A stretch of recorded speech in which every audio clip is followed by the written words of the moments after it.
Hi welcome to our channel. ఇప్పుడంతా పేర్ల మార్పు రాజకీయం నడుస్తుంది. తాజాగా హైదరాబాద్ పేరును మళ్ళీ మార్చాలని చెప్పేసి ఒక అంశం చర్చకు వస్తోంది. అసలు ఈ పేర్ల మార్పుడు ఏంటి, దీని వివాదాలు ఏమిటి, అసలు తదితర వివరాలు అడిగి తెలుసుకుందాం. శ్రవణ్ కుమార్ గారు, ఎస్ సార్. పేర్ల మార్పు అనేది రాజకీయ అంశమా లేకపోతే మనోభావాలా, ఎందుకు వస్తుంది వివాదాలు అనేది? అవునండి, ఇప్పుడు తరచూ ఈ మధ్యకాలంలో మనకు వినిపిస్తున్నటువంటి ఏంటిదే అంటే పేర్ల మార్పులు. బతుకులు మార్చండి రా అంటూ వాళ్ళకు పాలన అవకాశం ఇస్తే వీళ్ళు పేర్లు మార్చుకుంటున్నారు, పేరు మీద ఆస్తులు మార్చుకుంటున్నారు. అది రాజకీయ అంశం వేరు. కానీ వీళ్ళు బతుకులు మార్చాల్సినటువంటి పాలకులు తరచూ పేర్లు మార్చే ప్రయత్నం చేయడం, గతం తాలూకు వ్యక్తుల యొక్క ఆనవాలు లేకుండా చేయాలని ఉద్దేశాలు కావచ్చు.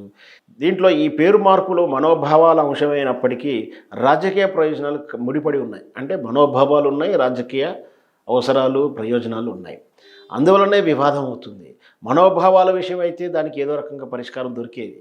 కానీ ఆ మనోభావాల పేరు మీద జరుగుతున్న రాజకీయం ఉంది కాబట్టి ఇంత వివాదం అవుతుంది.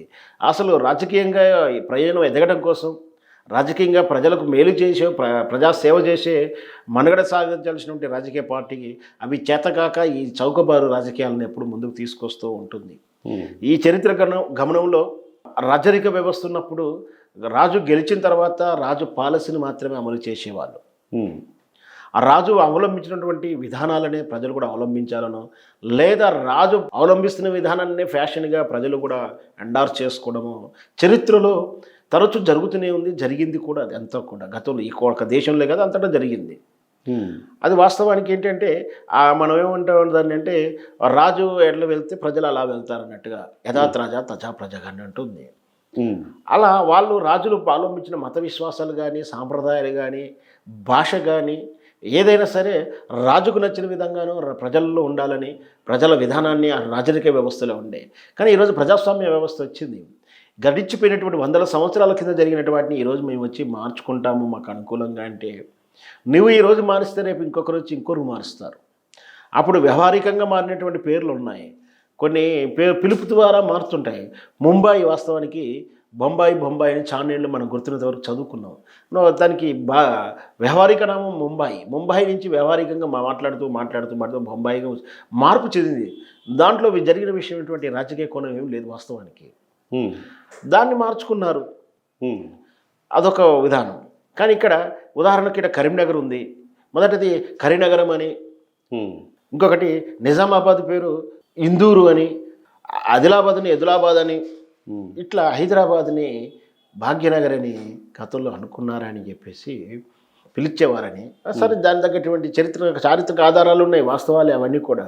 కానీ ఇప్పుడు కొత్తగా మార్చాల్సింది, మార్చి ప్రయోజనాన్ని ఏం పొందుతారనేది కూడా ప్రశ్నే. ఇప్పుడు మార్చడం వల్ల కొందరి మనోభావాలు దెబ్బతింటాయి, మార్చకుండా అలాగే ఉంటే కొందరి మనోభావాలు దెబ్బతింటాయి. ఈ మార్చి కొత్తగా వచ్చే ప్రయోజనం ప్రజలకు ఏం జరుగుతుందో తెలియదు. ఎందుకంటే వీళ్ళు మార్చిన పేరు వాళ్ళు మారిస్తే ఒకవేళ వీళ్ళు ఎన్నాళ్ళు అధికారంలో ఉంటారో తెలియదు, మళ్ళీ మారుస్తారు కొత్తగా వచ్చే అధికారం వాళ్ళు. అంటే తరచూ మరి ఈ మార్పును ఎవరు దిద్దుకోవాలి?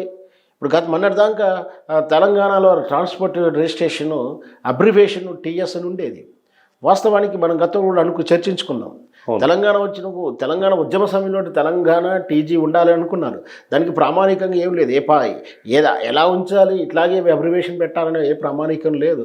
కానీ ఒక సాంప్రదాయాన్ని పాటిస్తుంటారు. ఆ సాంప్రదాయం ప్రకారం అన్ని రాష్ట్రాలు అన్ని దేశాలలో జరుగుతూ ఉంటుంది. ఇక్కడ తెలంగాణ రాగానే మనకు వాస్తవం టీజీగా ఉండాలని మొదటి నుంచి భావించి ఉన్నాం. కానీ టీజీ అంటే మనకు అప్లికేషన్ ఫామ్లలో ట్రాన్స్జెండర్ అనేది ఒక ఆప్షన్, మేలు ఫీమేలు టీజీ అని ఒక 3 ఆప్షన్స్ ఉన్నాయి. ఈ టీజీ ఇలా ఉన్నటువంటి వార్డుని మనం వాడుకుంటూ వెళ్తే వ్యవహారికంగా మనకెందుకంటే మనకి ఇప్పుడు తెలుసు, గూగుల్లో సెర్చ్ చేస్తున్నాం, డిస్క్రిమినేషన్లో ఉంది.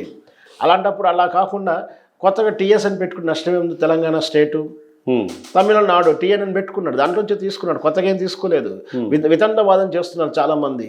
వేరే రాష్ట్రంతో Madhya Pradesh MP, Telangana state TS ఉంటే నష్టమేం లేదు కదా. అట్లా అవగాహన రాహిత్యంగా జనాల్ని మ్యానిపులేట్ చేస్తూ ఆ గతం తాలూకు టీఆర్ఎస్ పార్టీ బీఆర్ఎస్ పార్టీ గుర్తులు ఉండకూడదు, మేము ప్రతిదీ మారుస్తామంటున్నారు. ఈ మార్పు వెనక ప్రజల ప్రయోజనం అయితే అసలు లేదు. ఇటువైపు కాంగ్రెస్ చూసినా కూడా మార్పుల గురించి ఆలోచిస్తుంది. పేరు మారుస్తాం, అవి మారుస్తాం, ఇవి మారుస్తాం, మేము ఆనవాళ్ళు ఒకటి చేసేస్తామని చివరికి ఎంత దిగజారింది అంటే తెలంగాణ తల్లి విగ్రహ రూపాన్ని కూడా మార్చేస్తాం, మేము సోనియా గాంధీ రూపంలో తెచ్చుకుంటామని రేవుల్లో మాట్లాడుతున్నారు కాంగ్రెస్ వాదులు ఈ రోజుల్లో.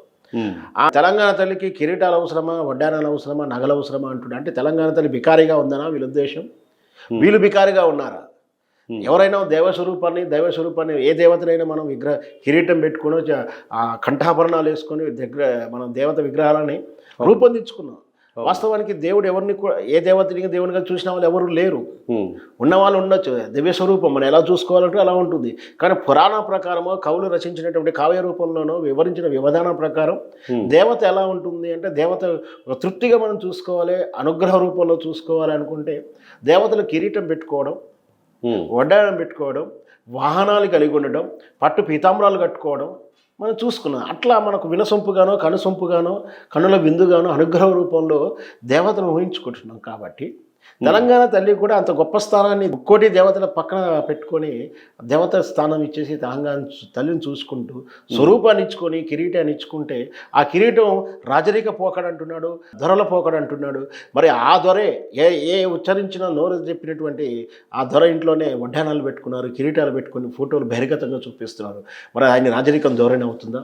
ఆ రాజులు కట్టే భవనాలలోనే ఈరోజు తెలంగాణ ప్రభుత్వం నడుస్తుంది. మరి ఆ తెలంగాణ భవనాలన్నింటికి కూల్చివేస్తాడా? రాజభవనాలన్నీ కూల్చివేస్తాడా? కొత్తవి నిర్మించుకుంటాడా? ఇవన్నీ అవివేకంతో చేసే పనులు. పరిపాలించిన చేతలేని చావలేని వాళ్ళు మాట్లాడేటువంటి వ్యక్తులుగానే చూడాలి. రాజకీయ ప్రయోజనాల కోసమే చేస్తున్నది చెప్పాలి. ఏ పార్టీ అయినా పేరు మార్చాలి అంటే బతుకులు మార్చండి, బతుకుల జీవన ప్రమాణాలు మార్చండి, మనిషిలో ఎగువ స్థాయికి ఆలోచనలు పెంచండి. అప్పుడు బాగుంటుంది. కానీ ఈ పేరు మార్పులతో వచ్చేది ఏం లేదు. మనోభావాలు ఉండవచ్చు. రాజరిక వ్యవస్థలో 100 సంవత్సరాల కింద జరిగిన వాడిని ఇప్పుడు కొత్తగా మార్చాలని ప్రయత్నం చేయడం అవివేక చర్య అవుతుంది. ఒకవేళ మీరు కనుక బుల్డోజర్గా ఈరోజు పేర్లు మారుస్తే రేపు మీకు బలహీనం అయినప్పుడు, కాలేరుగాబడి చెత్తగిల్లబడినప్పుడు, మీరు 0 ఎమ్మెల్యేగా వెళ్ళిపోయినప్పుడు ఆ రోజు మళ్ళీ గెలిచిన పార్టీ వాళ్ళ భావజాల తగ్గట్టు వాళ్ళు మారుస్తే రేపు ఆ మతస్థులోనూ ఆ కులస్థులోనూ డామినేషన్ అయినప్పుడు వాళ్ళ పేరు మార్చుకుంటే ఇదంతా కూడా మార్చుకోవడానికి ఇలాగే కాలం జరిగిపోతే మన ప్రజల బతుకులు ఎవరు మార్చాలి? ఈ విధానాన్ని పేరు మార్పు అనేది రాజకీయ అంశం కాకూడదనేది నా అభిప్రాయం. ధన్యవాదాలు శ్రవణ్ కుమార్ గారు. Thank you.